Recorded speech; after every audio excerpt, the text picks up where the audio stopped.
So we have to do that now.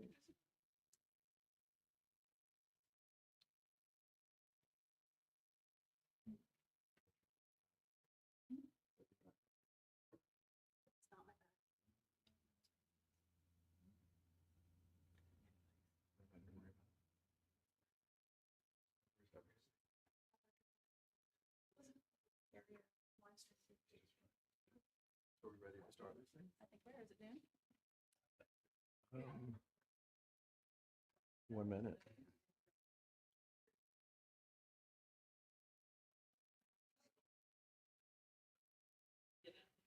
I think we're ready. Okay, hello everyone, and welcome to today's special Brown Bag. My name is Stephen McLeod, and I'm the Director of Library Programs, and it's my great pleasure to welcome you to the Washington Presidential Library. Before we get started with today's event, I wanted to tell you about a few upcoming events that we have on the calendar. Our next Brown Bag is going to be taking place on December 2 with our research fellow Sandra Moats, who's going to be discussing her topic, U.S. Consuls and the Development of American Diplomacy. Our next lunch at the library is going to be on December 9th. And we have a scholar coming in from Vanderbilt University, Dr. Eli Merritt, who's going to talk about his new book, Disunion Among Ourselves, The Perilous Politics of the American Revolution. And this event is a paid event. You buy a ticket online and you come in and a box lunch is provided. And our next Ford Evening Book Talk is on December 10 with Dr. Nathan Pearl Rosenthal. Who's going to discuss his new book, The Age of Revolutions and the Generations Who Made It. And now it's my great pleasure to introduce our guest speaker today. My esteemed colleague, Dr. Alexandra L. Montgomery, is the manager of the Center for Digital History here at the Washington Presidential Library. She is one of the leads for the American Revolutionary Geographies online web portal, also known as ARGO. She holds a PhD in early American history from the University of Pennsylvania. When she's not wrangling digital projects about George Washington, her work focuses on land speculation, settler expansion, and mapping in the 18th century North America. She joins us today to discuss the Atlantic Neptune and the Northern Survey. Please join me in welcoming Dr. Alexandra Montgomery. Hello, everyone, and thank you so much, Stephen, for that kind introduction, as always. So before we get started today, I just want to note that this is a gigantic, gigantic topic. Previous map talks I've done have really focused in on one map in particular, and this is like the opposite of that. So before I get started, I just want to say that this is going to be, what we're going to do is we're going to do a general overview of the topic, and then we're going to dive into one of the many possible stories you can tell with reference to the Atlantic Neptune and the Northern Survey of America. If you are interested and you want to know more, I would highly recommend Max Edelson's book, The New Map of Empire, which talks about the general survey of North America, as well as Stephen Hornsby's book, which I have here so I don't botch the title, Surveyors of Empire, which talks specifically about the Atlantic Neptune, Samuel Holland, and JFW Dbar. So with that caveat, let's get started.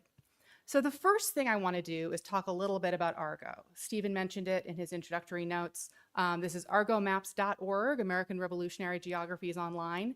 This is a partnership between us here at the George Washington Presidential Library and the Norman B. Leventhal Map and Education Center up at the Boston Public Library.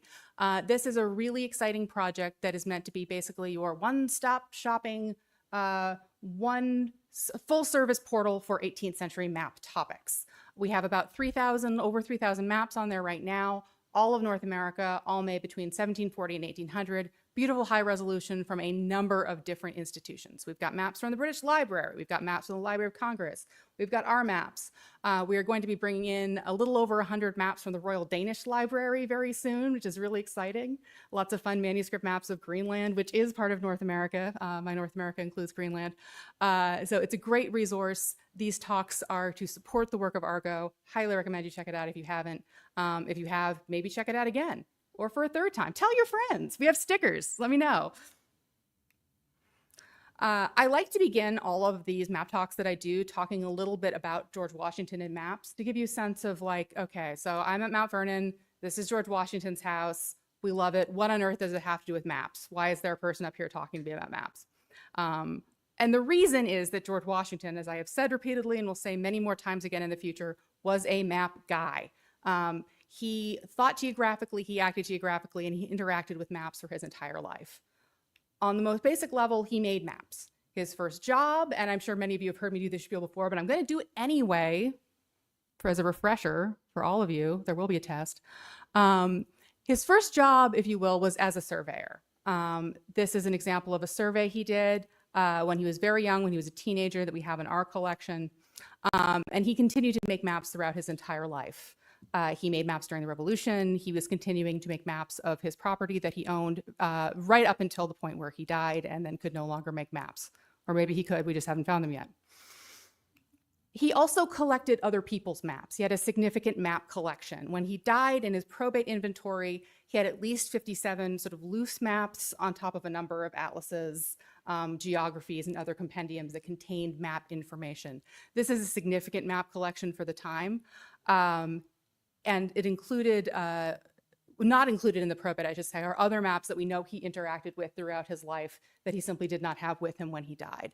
So I've included this image here. This is a letter actually from Henry Knox to Washington's secretary Tobias Lear from 1791, discussing the purchase of several volumes of the Atlantic Neptune. So among the geographic items that we know Washington interacted with was the Atlantic Neptune. Now the Neptune, it's just 3 volumes. We'll talk about that a little bit more in a second. It was a 4-volume set, so we might need to speculate about which 3 volumes it was that Washington had. I have my ideas. It does not show up in the probate inventory. This is obviously a later printing of that probate inventory of some of the map collection. You can see how extensive his map collection was when he died. So you'll notice the Atlantic Neptune is not on there. We don't know what happened to his copy that he was consulting in the 1790s, but it does include the West India Atlas, which was the other volume that Knox was providing for Washington in this letter. Maybe he just didn't like the Atlantic Neptune. Maybe it took up too much room.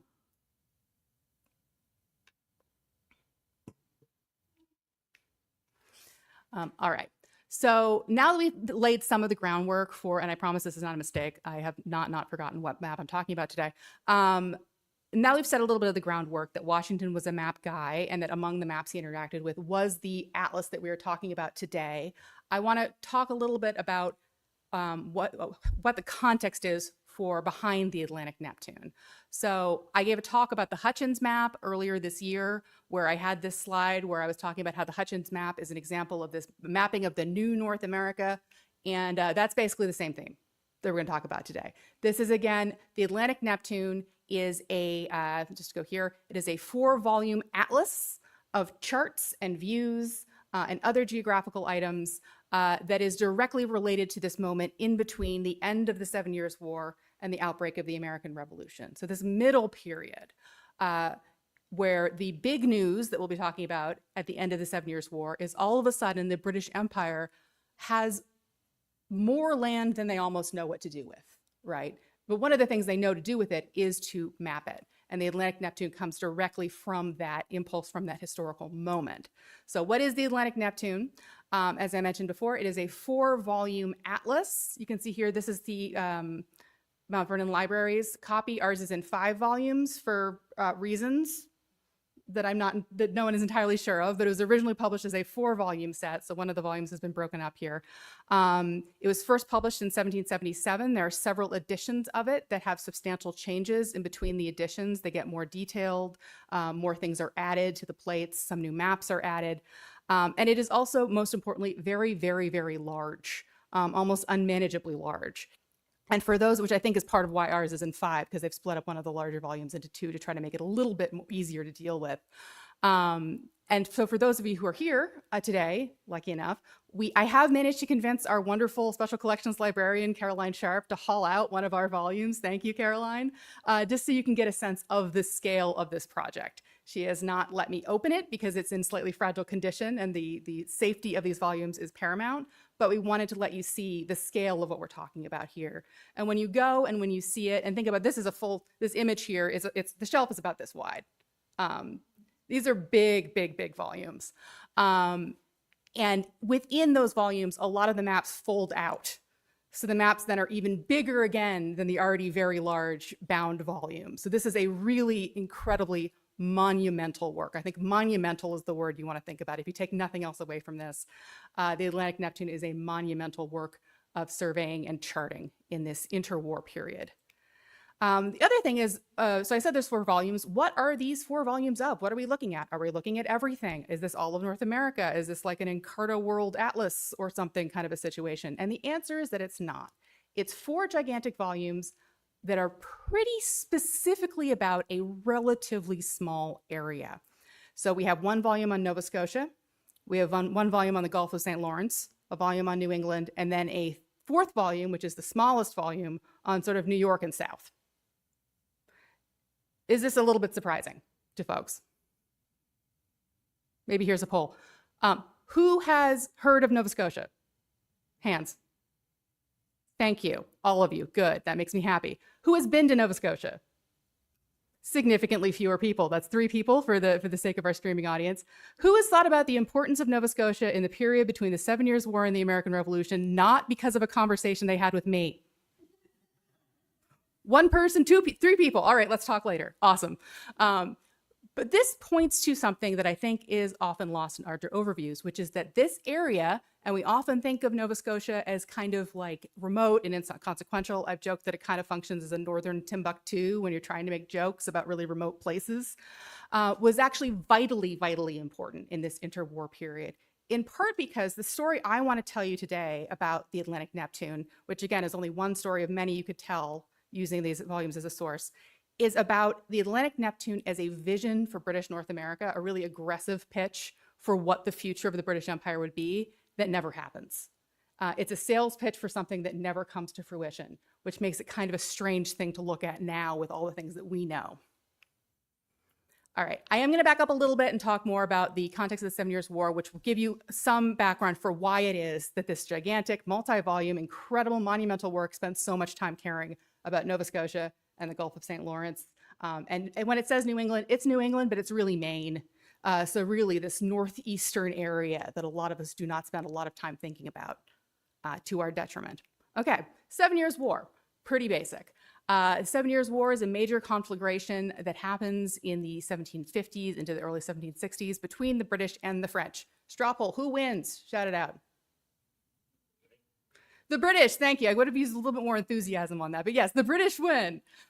So in my previous map talks, I did 3 map talks last year. This is my 3rd of 3 map talks this year. We were really focusing on this run-up to the 7 Years' War, and particularly mapping in these areas of conflict between the French and the British that lead to this event. So in this map, which is one I like, I did not make it, but it's a good one, I think.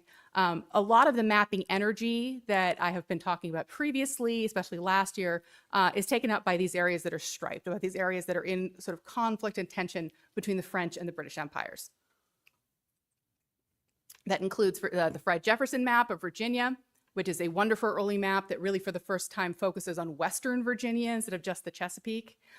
It's true of the Evans map, which I also talked about, which is really just about this Ohio country area. And it's also true of the Mitchell map, which is this gigantic monumental map from 1755 of everything, but the genesis of it is really to map these conflict areas. So this is areas we talked about before. What happens after the British win is that all of the area on this map that is blue becomes, again, at least theoretically, red. At least theoretically, it is now under the control of the British Empire. This, of course, discounts the fact that there are an awful lot of people who are living there, who are indigenous communities, have lived there forever, that are kind of like, you what now? You know, it does not necessarily reflect actual on-the-ground control, which is a really important thing to remember. But at least in the eyes of the British and the eyes of the French, to their chagrin, this whole area, you know, it goes from this to this. So the result is that where previous mapping attention had been on these areas of tension in the Ohio country, interest in mapping in the 1760s after the conclusion of this war starts to shift towards these quote unquote new areas. So it looks like this, basically. This is a map from Surveys of Empire, which I shouted out before, which shows a number of the large surveys that end up happening in this interwar period. All of these surveys more or less fall under the umbrella of what's known as the General Survey. This is a massive British imperially funded effort to map especially the new areas, quote unquote new areas, and especially areas that are suitable for settlement. The idea is, okay, we have added all of this land. We'd like to do something with it. Let's get in there and do some really, really detailed surveys that we could not do before. So when I talked about the Hutchins map, here's the Hutchins map, which is one of George Washington's favorites, we were really focused on this internal area here. So down the Mississippi, beyond the Ohio country, towards the Mississippi, between the Appalachians and the Mississippi. Today, however, rather than the Wild West, we're going to talk about the Wild East, right? We're going to talk about, oh no, I'm going the wrong direction. This is spoilers. We're going to talk about this area. And as you can see on this great little map, this area was surveyed largely by Samuel Holland, by JFW Dbar, Cook, that is James Cook, the famous James Cook. Everyone focuses on his exciting Southern Pacific adventures, but he also mapped the equally exciting Newfoundland. Newfoundland, yeah. Thank you, appreciate it, appreciate the energy.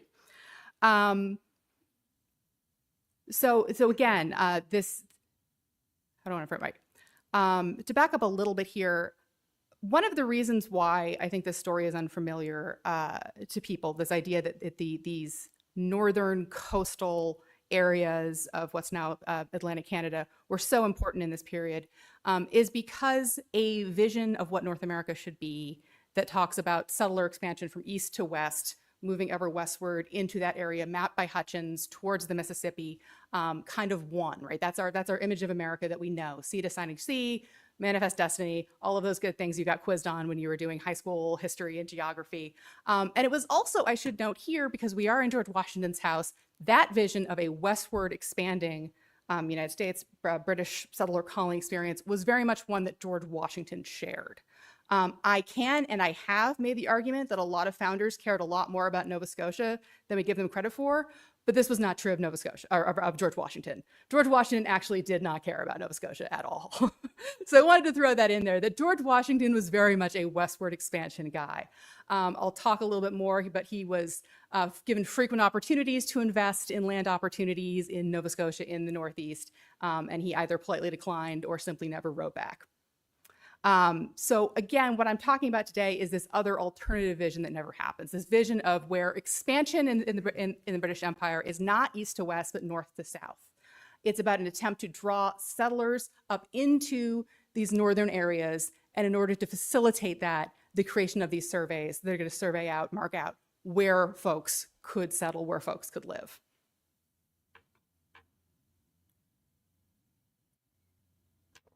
All right, let's talk a little bit about the folks that we are focusing on today.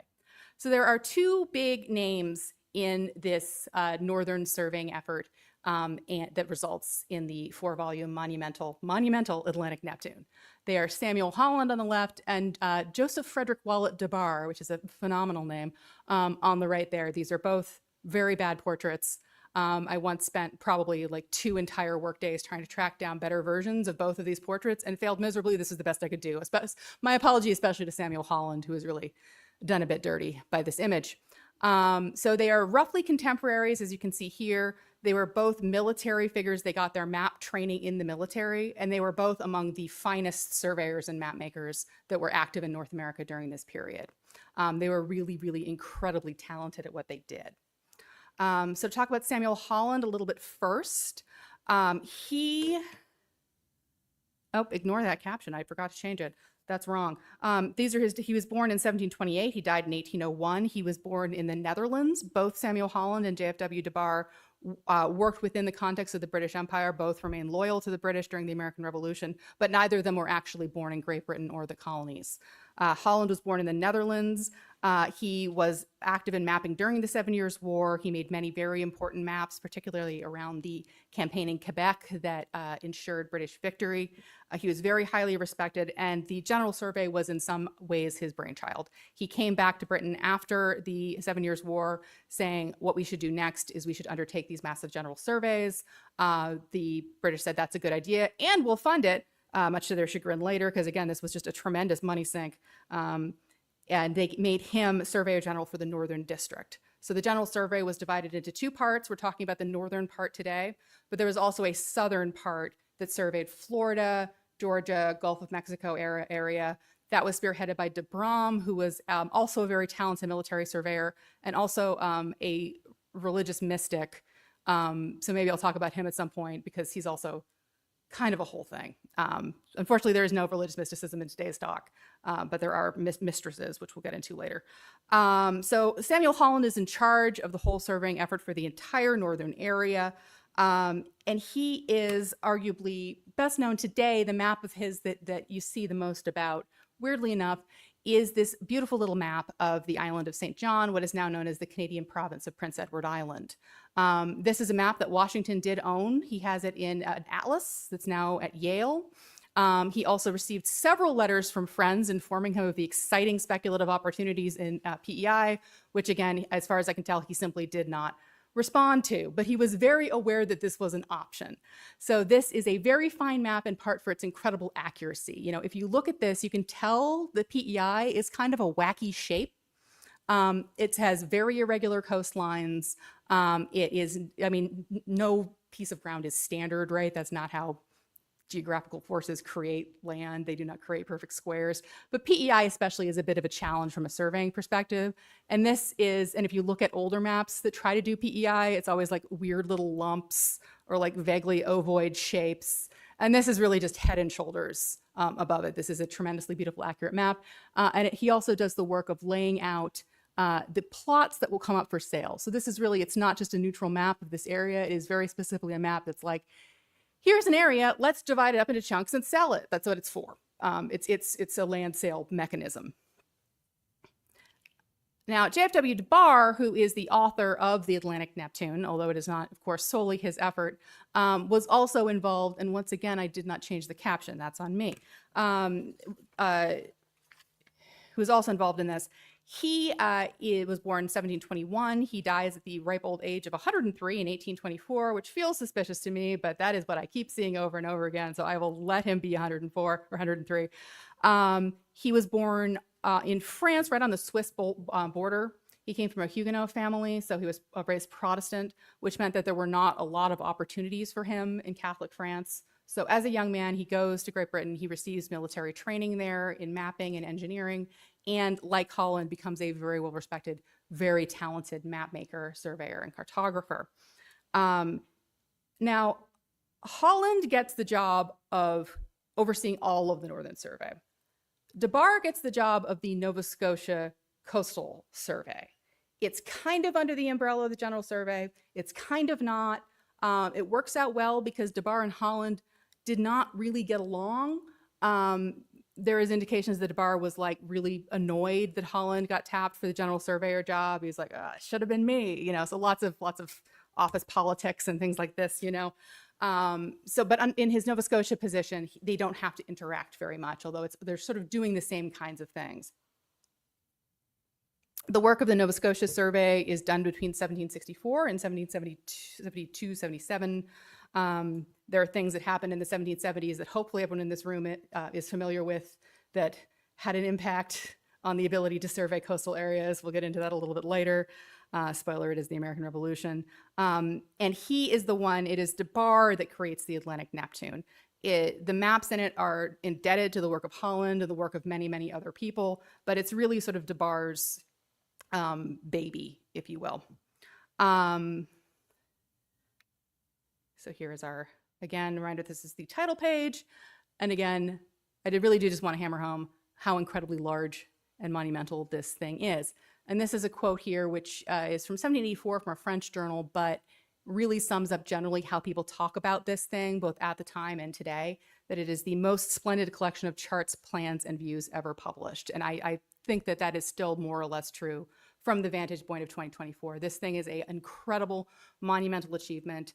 It was using the best, most cutting edge scientific surveying of the time. The surveys themselves still hold up incredibly well. They are still sometimes used to either reference or calibrate modern maps.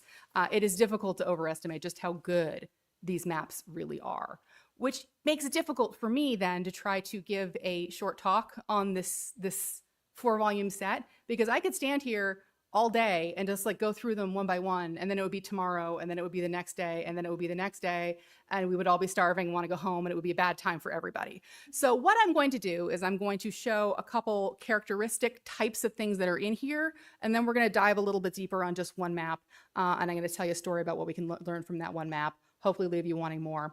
Can go read some more fantastic books about this thing. So again, it says here it's charts, plans, and views. And one of the really showstopper things that I always end up coming back to again and again in the Neptune is the views. They are just tremendous. This is one of my favorites. This is from the Dartmouth shore in the harbor of Halifax. Full disclosure, I'm from Halifax, Nova Scotia, which is why I'm so partial to this stuff. Dartmouth is across the way, but you can see here what we have is this is theoretically a view, you know, it's serving a geographic purpose, but it's also just like a really lovely little image of a busy harbor, right? We have a ship over here on the side getting tar applied to the hull of the boat, which is not an image that you necessarily see all the time. You know, you have the flags waving, you have the ships in the harbor, and a lot of these, it varies from volume to volume, of course, have received full color treatments that really make them that much more stunning and interesting and beautiful. If nothing else, spending some time on argomaps.org, looking at the views from the Atlantic Neptune is really, really rewarding, I think. This is another one. This is one that focuses more on the land side as opposed to the naval side. I picked this one because I think it really shows just how fine some of the mapping work is here. You can see really clearly the way that Dbar is rendering the topography. This is in the Cumberland Basin in Nova Scotia. So what we're seeing is a higher area of land surrounded by low, flat land, a lot of which had been reclaimed by the Acadian population through a system of dikes for agriculture. But it gives you a sense of just, again, how detailed and how fine some of the mapping work is here. Most of the maps, however, look a little bit more like this. This is from a later state. I mentioned that future states sort of change over time. The later states get busier in the land with more and more topographic detail. But you can see all the little numbers there are for depths, for sounding depths, for if you're navigating a ship through there. And this is, I sometimes joke when I'm showing maps to people that have soundings that like, there's soundings there, but if you tried to use this to navigate, you'd probably end up on a rock. That's not the case with the Atlantic Neptune. The Atlantic Neptune is something you could chart out an entire voyage around the coast of Nova Scotia with. That is one of the things that it does best, is as a naval atlas. All right, so let's go a little bit deeper. Let's talk about one of my favorite historical weirdos. Let's start with this. This is a map of Egmont Harbor. It is very typical of the maps in the Atlantic Neptune in its appearance. It's got this great little trompe l'oeil label up on the side. It's got a view at the bottom, and it's got this fine detail in terms of both the elevation of the land and the depths of this harbor. Here's a little detail of that label. I'm not going to read the text to you or ask you to read it, but what it is a general overview of the navigation in Egmont Harbor, how to approach it, where not to sail, how you can enter for people who are commanding a ship to get into this area. Has this great view at the bottom. And the reason this is like a plainer view than the one I showed you earlier that has the image of Dartmouth Harbor, not Dartmouth Harbor, the Dartmouth shore of Halifax Harbor.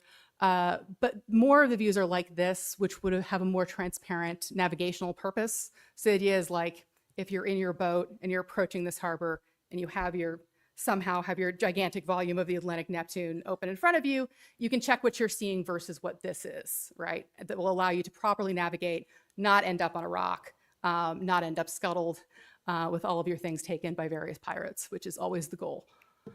Again, it also has like a little bit of a view here, which we'll come back to in a moment. And then you can also still see those great navigation details for entering into the harbor area. So again, this is very typical of what maps look like in the Atlantic Neptune.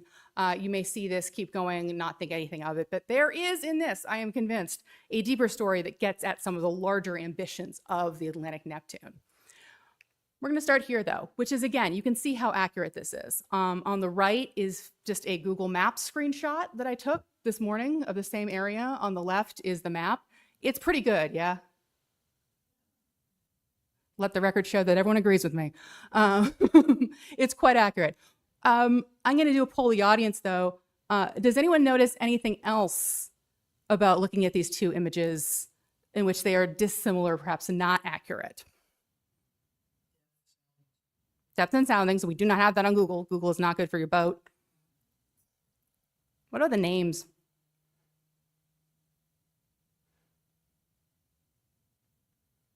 Do you see Egmont anywhere on the Google map? No, you do not. This area today is known as Dbar. It had been known as Dbar forever. It has never really had the name Egmont Harbor. Egmont's name is really only attached to this. This is the only map of this. Well, not the only. This is one of the only maps of this area that calls this Egmont Harbor. And that is really typical. The land is incredibly accurate. The sea is incredibly accurate. Dbar has kind of gone ham with giving things names. He gives them English names that are never used, that are never seen anywhere else, or that in the case of this, reflect short-lived speculative land schemes done by his buddies or people that he is trying to impress. And that is the case here. So this area is called Egmont Harbor because of this guy. This is John Percival, the second Earl of Egmont. You can tell he's important because he has a nice wig and a fancy little cape thing. That's how you can tell. That's my special tip from me to you. So the Earl of Egmont was best known in this period for his land schemes. This is a long quote from a later narrative of another guy that was also involved in a lot of land schemes, talking about Egmont's ideas for what we should do with PEI. So if you remember, I showed you the Samuel Holland's map of St. John Island. Now PEI, that map is also out for those of you who are here to take a look at it. This is what Egmont wanted to do. He was asking for a grant of that entire island, and he wanted to divide it up into essentially a private feudal holding. He basically wanted a proprietary colony in 1767, which was kind of no longer the done thing. And it was seen by all of his contemporaries as being very out of step, very retrograde, kind of nuts, and it does fall apart. However, that does not end Egmont's weird feudal land schemes. So these are detailed images from a map that's at the British Library. We're sort of treading into my dissertation territory here, so if I start going on, somebody yell at me. Of this same Dbar area where he's laid out what his plans are. And I love this. I love talking about Egmont because it's just so incredibly, incredibly weird. So what he's done here is he's gotten this great survey map and he's gone and he's written all these marginal notes. And he's laid out these beautiful, perfectly square towns. And again, if you ever go to Dbar, it's like scrub and rocks and topsoil that's like half an inch deep. It has a really great fishing, but you can't just drop a grid on it like this. It will not work. And in his marginal notes, he starts going on about how he's going to grant these out, each of these checkers out to different ethnicities. And they are the size that they are because they are 1 mile square because this is a reference to William the Conqueror, who granted square mile fiefs to the men who has assisted him in his conquest. So this is very like transparently, not only like a kind of feudal project, this is a feudal project. He is trying to create a feudal barony in Dbar, Nova Scotia, in a way that is like incredibly like strange and seems out of step and like very much from a different time. Again, he's specifically in his tenancy claims that he's laying out. One of the things he includes is that if you are his tenant, you have to fight for him in times of war. Like he's straight up trying to have knights in Dbar, Nova Scotia. And unsurprisingly, this does not get off the ground, right? He dies in 1770. As far as I can tell, he never gets any settlers on the land. A small number are recruited, but they are not in this area at all. And so what you have here in the Atlantic Neptune is in the midst of what is otherwise this tremendously accurate, tremendously scientific, most detailed, most accurate, best quality. We're still using it. It has a totally made up town. He has this great little inlay of, again, the view where you can see there's a clearing and they're building a little house. That's on the same area where Egmont wants to build his domain, his manor, which he refers to as a manor in his domain lands. It's got all these little settlements that did not exist, never existed. And once you see this, you start seeing it everywhere in the Neptune. It is a argument for, it's a vision of, it's a prediction of a future that never comes to pass. It's a vision of a future where the most important part of the British Empire is this northeastern new area, and it's a vision of the British Empire where it is controlled by a series of minor aristocrats with weird feudal barony titles. which seems crazy to say and like a conspiracy theory, but it is true. Another example of this is another fantastic view of Camp Belloo Island that's in the Atlantic Neptune, which is in Passamaquoddy Bay. It's a fairly sleepy area today. This might be more from life because I do know they actually did settle some people here, but it was literally about 10 people. The terms in Camp Belloo were it was 99-year leases to his tenants in return for a tax on livestock and half of all produce and profits created by the farmers. Owen, who ran this, was also the area's sole JP. So if you wanted justice, you did have to go to your landlord. These are the kinds of people that JFW Dbar is highlighting and surfacing in the Atlantic Neptune in this work that is lurking behind the surface of this very scientific, very accurate project. This did not go without notice. One of my other favorite total weirdos who were active during this time was a man named Alexander McNutt, who belonged to the opposite end of sort of extremes and interest. He was a staunch Presbyterian Scots-Irish guy who believed that the only proper way to dispose of land was to divide it up into 100-acre plots and give it to small-holding, hardworking, preferably Presbyterian families. He would do this on land that was not his. He would occasionally show up in townships that had been granted to government officials and start giving away land to new arrivals, which did not make him especially popular, but does make him a great foil for the Earl of Egmont. This is a map that he had commissioned where he is complaining about this very thing. He's saying, I am here to represent the interest of true, free, Protestant farmers who deserve this land. There are some shades in this of a Jeffersonian kind of Empire of Liberty thing that's a bit more recognizable to us today as an American colonial concept. And I am being stymied by these evil government landlords who are trying to enslave, that is the language he uses, he's trying to enslave the people in these tenancies. And he specifically signals out, let's find out, who is it? Let's zoom in, enhance. JFW Dbar. That's my big reveal. JFW Dbar was also a landlord. He also had managed to receive several 100,000 acres worth of land in Nova Scotia, largely due to his friendships and closeness with members of the council, that he was also erecting into various tenancy schemes. He was in fact hoping that his tenants would help pay for his mapping activities, which were incredibly, incredibly unprofitable. And part of the goal of publishing the Neptune in the first place was to try to get himself out of the hole of debt that he had dug himself into, because it turned out that his tenants were not actually coming through for him. You know, we all want passive income, but you know, it's harder than it looks. And this is where some of this comes in. So JFW Dbar, he is best known today for the Neptune, as he should be. Again, incredible, monumental, 4-volume, incredibly accurate if you don't look at any of the settlements, which are all wrong. But if you look at the coastlines and the sounding depths, incredibly, incredibly accurate. He's best known for that, as he should be. But for most of his life, he was a bit of a government functionary. He was trying to make his land claims work. He's briefly the governor of Cape Breton. And he also has a very colorful life and career. By all accounts, I think part of the reason why he could not pay for his mapping with his tenants, partially because one of the problems with erecting tenancy schemes in this area is that you could still, in fact, acquire relatively cheap land. So you did not have to be a tenant. But he also was, by all accounts, a very bad landlord. He wasn't very good at this job. And at some point, he sort of threw up his hands and he turned everything over to his mistress, Mary Cannon, with whom he had 6 illegitimate children on top of the 11 legitimate children he had with his wife, which is just makes me feel tired and want to lie down. Turned everything over to her. So Mary Cannon, after 1773, was really effectively running all of Dbar's lands. And by all accounts, she did a much better job of it than he had, which is somewhat unsurprising to me. All right, so just to put a cap on this and start to wind up this tale, as I mentioned, these great monumental surveys, they're taking place between the wars, right? They're taking place after the end of the 7 Years' War, which creates all of this quote unquote new land controlled by the British Empire. They're really excited to map it. They want to move settlers there. They want to see what they can do with it. But then there is another war. That's why it's between the wars. And that war is, of course, the American Revolution.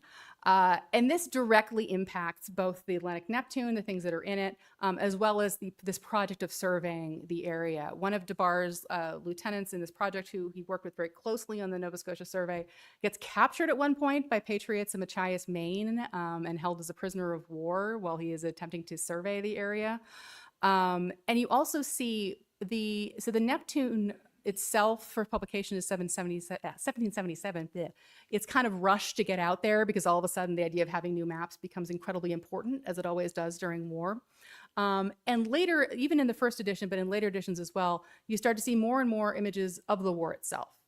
So this is a map, a sketch of the Battle of Camden in South Carolina from a later edition. We have a loose sheet of this also out, so you can take a look at it.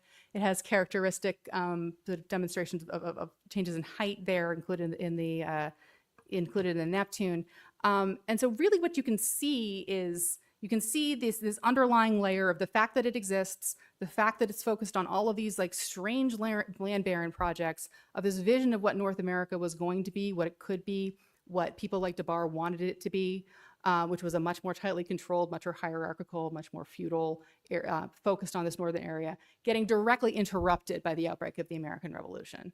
Now, a lot of guys in the American Revolution were well aware of this project to settle the far northeast. Benjamin Franklin was involved in speculation in Nova Scotia. One of my favorite petty things I've ever seen anybody do in a will is in his will, Ben Franklin leaves to his loyalist son, William, his Nova Scotia lands, which Ben Franklin knew full well had been reclaimed by the government, with a line that's something like, "You can only have what you tried to take from me," in reference to the idea that, it's William's fault that the empire has been broken up, which is just very mean.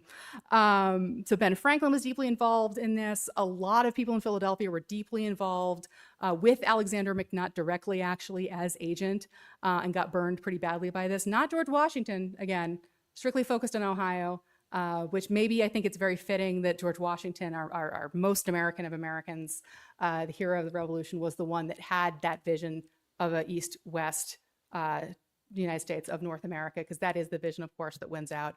But you can see that interrupts. You can see the events of the American Revolution start to happen in the Atlantic Neptune itself. Again, so this is on display. So that is my talk today. I hope that it has been enjoyable for all of you.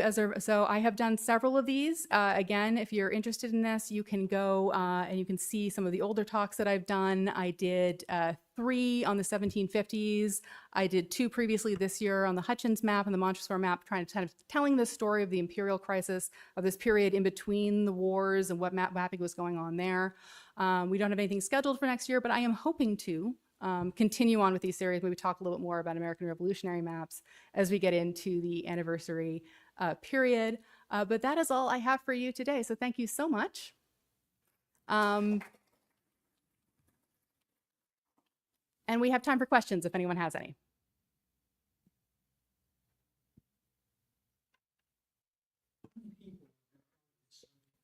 So we're going to wait for the mics just for the folks that are on streaming. But if you I was just going to ask if Okay, any so of we'll get the back around. maps that you talked about today will be on display at Mount Vernon's museum soon.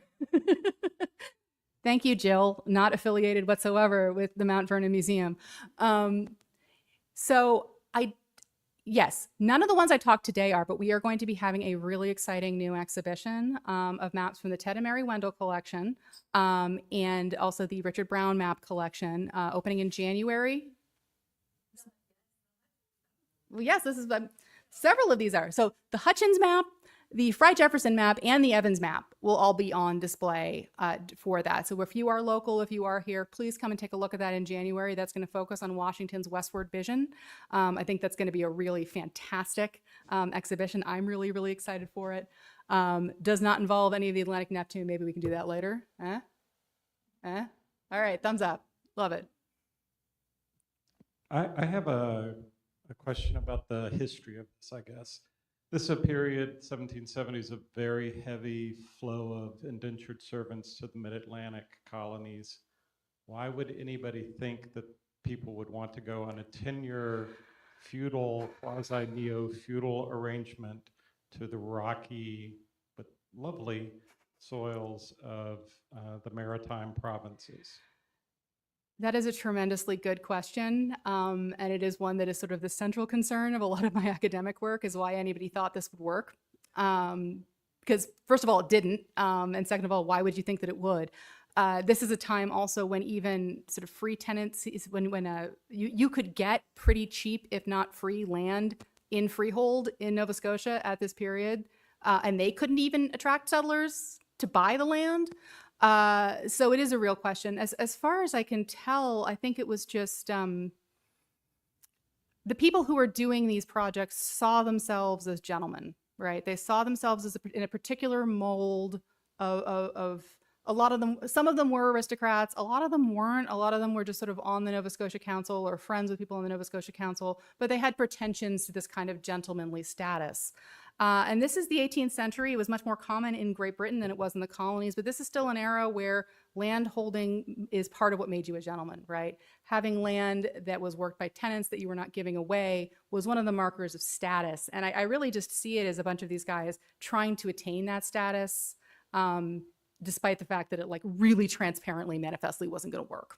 But I think that's what it's about.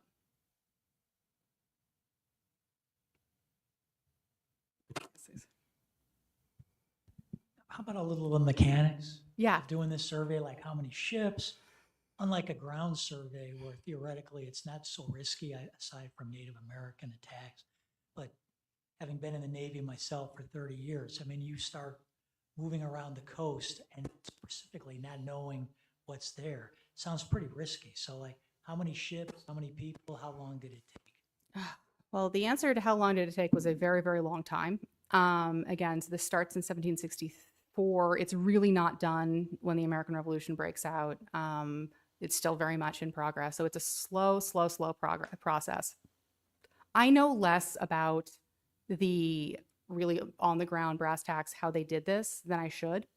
That's something that I'm going to go back and look up, and then I can have a chat with you about that so I can help answer that question. But certainly it was something that required a fair amount of people. It also required a fair amount of buy-in from locals, even if you're just doing the coasts. You know, you needed to get local indigenous people on side to get you that information. You needed to corral, you know, whatever migrant New England fishermen were hanging out on the coasts, because that's the only way that you could do it. If you needed that sort of local insider knowledge, even with all of the scientific tools. Right. So, I mean, the short answer is it took a lot of people and it took a lot of time. Beyond that, I will do more work and then we'll chat later.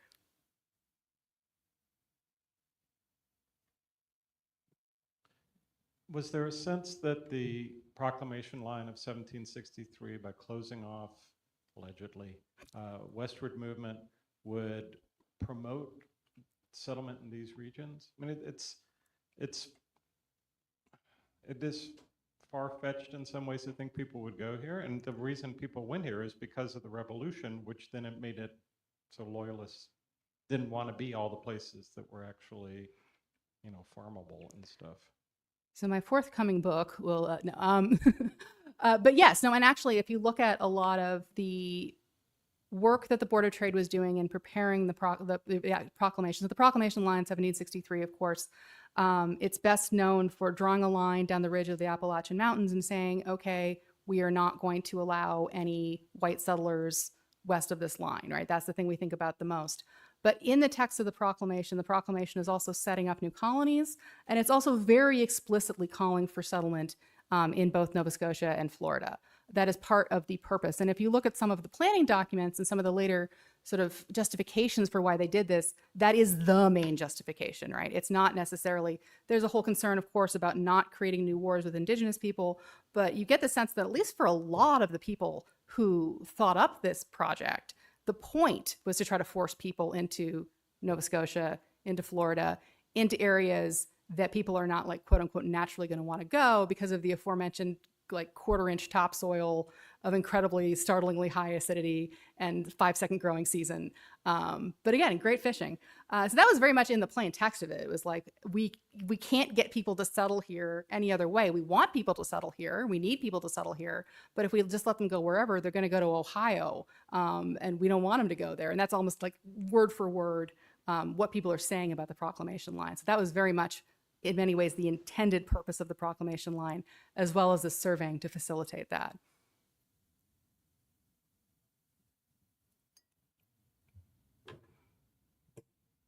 Are some of these schemes related to the deportation of all the French from Nova Scotia down to Cajun land? Absolutely, yeah. So the French population of this area was about 10,000 plus folks, had been there since the late 17th century. They were rounded up and deported, started in 1754, 1755. It is on top of being a tremendous human tragedy. Families are separated, people die, people are wrenched from their lands, they are never compensated. Many of them flee into really squalid refugee camps. On top of that really human level of tragedy, it's also shooting the economy of the province in the foot. Because the justification is that, we can't trust these people, they're not loyal, they're French, they're Catholic, we need to get rid of them, we need to replace them with loyal Protestants. And so they do the removing part, but they can't get the replacement part, right? So they make the province less French, but they don't make it more British. So a lot of these schemes are specifically like, okay, well, we need to replace the population that we ourselves are responsible for getting rid of. We want New Englanders, we want Protestants. And so these plans are very specifically to try to replace the Acadian population and then hopefully grow beyond it. Because part of the concern here, I didn't go into this too in depth, is that this is like the Ohio country, like the area out towards the Mississippi, this is indigenous land. The practical day-to-day control of most of this territory is in the hands of the Mi'kmaq people, in the hands of the Maliseet people. It's not in the government functionaries sitting in Halifax and the meager handful of white settlers. So, and they want to change that. They don't like that. They see that and they say, we want this to be more like Virginia. So they're trying to shift that demographic balance. Nobody wants to come. It's not the Ohio country. You have the opposite problem of too many settlers. You don't have enough. So they're really just throwing everything they can at the wall to try to get folks to come up there and try to change that situation. I was curious about the financial failures of the Neptune, and I wondered if the complexity of the printing, either in the scale or how many images were involved, had anything to do with that. I think it does. Yeah, this is another area where I could stand to spend a lot more time looking into. I do know that when Dbar gets really deep in debt in the later 1780s, one of the things he does is hawk the original plates to try to make whatever money he can.